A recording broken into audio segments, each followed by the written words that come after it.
নিতু সেশেলে আপনাদের স্বাগত। আজকে কিন্তু আমি একটা খুব ইউনিক চিকেন রেসিপি নিয়ে চলে এসেছি আপনাদের মাঝে। আজকে চিকেনের যে রেসিপিটা বানাবো তার জন্য আমি এখানে নিয়ে নিয়েছি বোনলেস চিকেন, ছোট ছোট টুকরো করে। হ্যাঁ, আপনারা তো ভাবছেন চিলি চিকেন। না না না, চিলি চিকেন না, একটু ভিন্ন ধারার একটা চিকেনের রেসিপি আপনাদের সাথে শেয়ার করছি।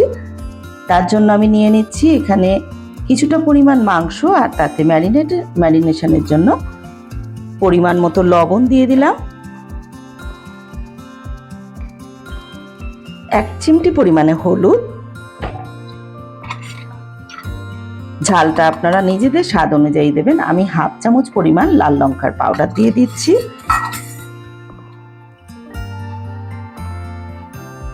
হাফ চামচ পরিমাণ ধনে পাউডার,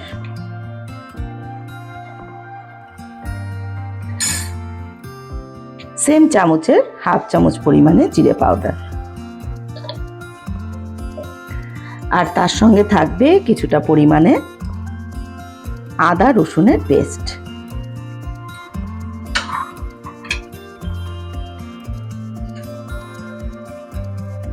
আর একটু স্বাদটাকে এনহ্যান্স করার জন্য সামান্য পরিমাণে একটু চিনি।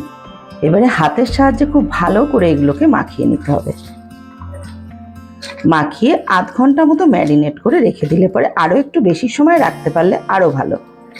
যত সময় রাখা যাবে প্রত্যেকটা মশলার ফ্লেভারগুলো সব চিকেনের মধ্যে ঢুকে যাবে সুন্দর করে এরকম হাতের সাহায্যে।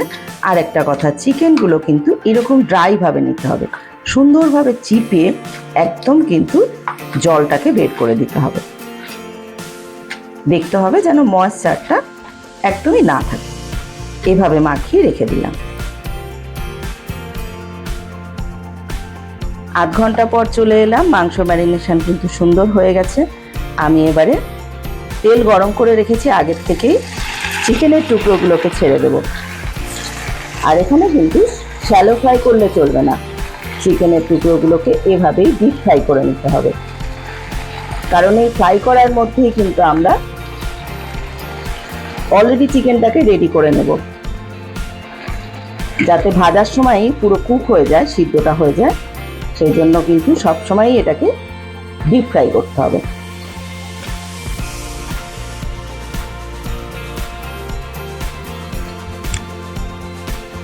এরকমই কিন্তু লাল লাল করে ভেজে নিতে হবে। আর এই ভাজার সময়ই কিন্তু আমার চিকেনগুলো একদম কুক হয়ে গেছে। এবারে আমি তেল ছেঁকে চিকেনের টুকরোগুলোকে নামিয়ে নিচ্ছি।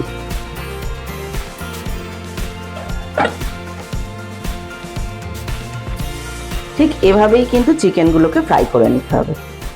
এবারে আমরা নেক্সট স্টেপে যেটা যাব সেটা হচ্ছে কি, এতটা তেল কিন্তু আমাদের এই মুহূর্তে লাগবে না। তো কি করব, তেলটাকে একটু কমিয়ে নেব এখান থেকে।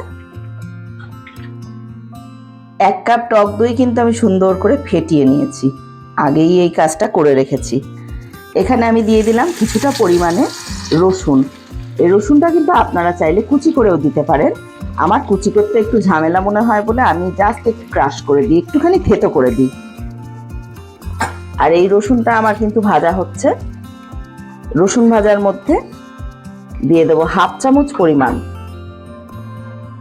কাঁচা গন্ধটা চলে গেছে। এবার আমি 1/2 চামচ পরিমাণ লাল লঙ্কার গুঁড়ো দেবো, 1 চিমটি হলুদ পাউডার, আর সামান্য একটু লবণ। আর এখানে দিয়ে দিলাম একটু কাসুরি মেথি। এই ফোড়নটা কিন্তু খুবই জরুরি।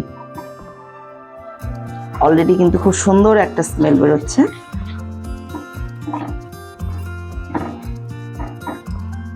অলরেডি অনেক সুন্দর স্মেল আসছে। হয়ে গেছে কিন্তু, গ্যাসটা আমি অফ করে দিলাম। এর থেকে বেশি আর পোড়ালে স্মেলটা নষ্ট হয়ে যাবে। এবারে কিন্তু আমি এই যে ফেটানো টক দইটাকে ছেড়ে দেব। আর এই সময় গ্যাসের ফ্লেমটাকে একদম লোতে রাখতে হবে, আর না হলে ফ্লেমটা কিন্তু অফ করে দিলেও চলবে। এই সময়টাতে ভালো করে এই টক দইটাকে আমি এই ফোড়নের সঙ্গে সুন্দর করে মিশিয়ে নেব। একটা অ্যামেজিং কালার চলে আসবে, খুব সুন্দর। আর তেলটা কিন্তু অলরেডি আমার সেপারেট হয়ে গেছে। এই সময় আমি এই যে চিকেনগুলো ফ্রাই করে রেখেছিলাম সেগুলোকে ঢেলে দেব। আর এরপরে যেটা আমি করব, একদম ঝিরিঝিরি করে কুচোনো পেঁয়াজ, এক মুঠোখানি পেঁয়াজ দিয়ে দিলাম। আর এখানে ধনেপাতা কুচি। এবার ভালো করে মিশিয়ে নেব। আমি কিন্তু পেঁয়াজগুলোকে নরম করব না, জাস্ট টস করার মতোই কিন্তু আমি একটু নাড়াচাড়া করে জাস্ট মিশিয়ে নেবো চিকেনের টুকরোগুলোকে পেঁয়াজ ধনেপাতা সব কিছুর সঙ্গেই। পেঁয়াজগুলোকে কিন্তু মনে রাখতে হবে নরম করা যাবে না, জাস্ট কিন্তু আমি এর সঙ্গে সুন্দরভাবে মিশিয়ে নেব।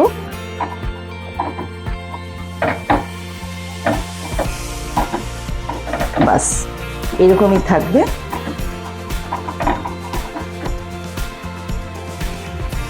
এই আইটেমটা কিন্তু আপনারা ভাত, রুটি, পোলাও, ফ্রাইড রাইস যে কোনো কিছুর সঙ্গে এই চিকেনের আইটেমটা আপনারা কিন্তু খেতে পারবেন।